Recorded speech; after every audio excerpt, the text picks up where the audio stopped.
Ons lees die inleiding tot Oktober uit Die Here is my herder met die vriendelike vergunning van Lizette Murray.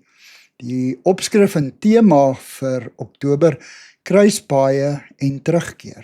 Lizette sê, die geestelike Thomas Merton het gesê, ons geestelike reis is 'n worsteling. Ons reis deur vreemde dorpe en stede en landskappe en doen by onbekende huise en rusplekke aan.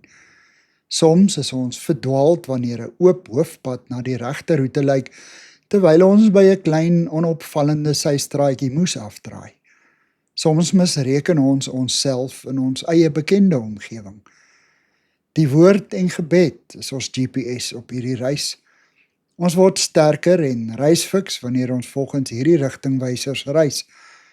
En wanneer ons die roete van gehoorsaamheid probeer leef, word ons fyner ingestem op die aanwysings.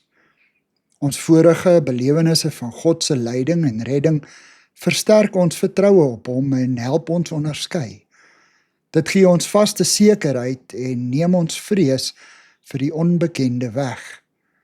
Dawid was tot op sy sterfbed op reis na 'n nog intiemer verhouding met God. Hy het geleer deur sy verkeerde afdraaipaaie en is versterk deur sy intieme ervarings van God se nabywees, met sy rigtingwysers tot aan die einde in sy hand. Dankie vir die saamkuier. Ek deel Lizette se kontak en webblad besonderhede in die inligtingsparagraaf van hierdie voorlesing.